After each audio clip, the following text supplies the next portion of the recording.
ನಮ್ಮಲ್ಲಂತವ್ರು ಯಾರೂ ಇರೋದಿಲ್ಲ. ವೃಕ್ಷನೇ ನೋಡದೇ ಇರುವಂಥವ್ರು, ವೃಕ್ಷಗಳಲ್ಲಿ ಈ ಪಕ್ಷಿಗಳನ್ನು ನೋಡದೇ ಇರೋರು, ಇವುಗಳ ಗೂಡನ್ನು ನೋಡದೇ ಇರೋರು, ಈ ಪಕ್ಷಿಗಳು ತಮ್ಮ ಪುಟ್ಟ ಪುಟ್ಟ ಮಕ್ಕಳಿಗೆ ಊಟ ಮಾಡಿಸೋದನ್ನ ನೋಡದೇ ಇರೋರು. ಪ್ರಪಂಚದ ಅತ್ಯಂತ ಮಮತಾಮಯಿ ದೃಶ್ಯ ಅದು.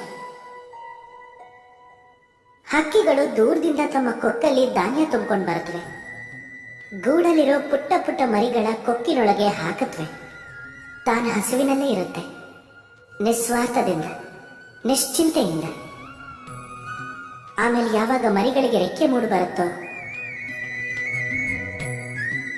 ಆಗ ಅದಕ್ಕೆ ಹಾರೋದನ್ನು ಕಲಿಸುತ್ತವೆ. ಅದಾದ್ಮೇಲೆ ಅವುಗಳಿಗೆ ಸ್ವತಂತ್ರವಾಗಿ ತಮ್ಮ ಜೀವನ ನಡೆಸೋಕೆ ಬಿಟ್ಬಿಡುತ್ತವೆ ಈ ಆಕಾಶದಲ್ಲಿ ಹಾರ್ಕೊಂಡು ಹೋಗೋಕೆ. ಆದರೆ ನಾವು ಮನುಷ್ಯರು ಏನ್ ಮಾಡ್ತೀವಿ? ಯಾವ ಮಕ್ಕಳನ್ನ ನಾವು ಹಕ್ಕಿಗಳ ತರ ಸಾಕ್ತಿವೋ ಅವರಿಗೆ ರೆಕ್ಕೆ ಬರ್ತಿದ್ದ ಹಾಗೆ ನಾವು ಅವರನ್ನ ಬಂಧಿಸ್ತೀವಿ. ಎಲ್ಲೋ ದೂರ ಹಾರು ಹೋಗ್ತಾರೆ ಅನ್ನೋ ಯೋಚನೆಯಿಂದ. ಹಾಗಂತ ಈ ಸ್ಥಿತಿಯಲ್ಲಿ ಅಪ್ಪ ಅಮ್ಮಂಗೆ ಮಕ್ಕಳ ಮೇಲೆ ಪ್ರೇಮ ಇರೋದಿಲ್ಲ ಅಂತಲ್ಲ, ಅಗತ್ಯವಾಗಿರುತ್ತೆ. ಆದರೆ ಇಲ್ಲಿ ಪ್ರೇಮದ ಮೇಲೆ ಮೋಹದ ಭಾರ ಬೀಳುತ್ತೆ.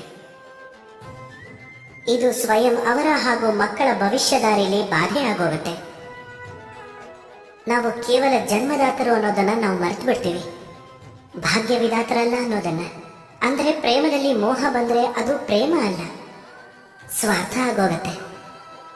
ಅದಕ್ಕೆ ಪ್ರೇಮನ ಹತ್ರ ಇಟ್ಕೊಳ್ಳಿ, ಮೋಹನ ದೂರ ತಳ್ಳಿ. ಯಾಕೆಂದ್ರೆ ಯಾರನ್ನ ಪ್ರೇಮಿಸ್ತೀವೋ ಅವ್ರ ವಿಕಾಸನ ತಡಿಬಾರ್ದು. ರಾಧೆ ರಾಧೆ.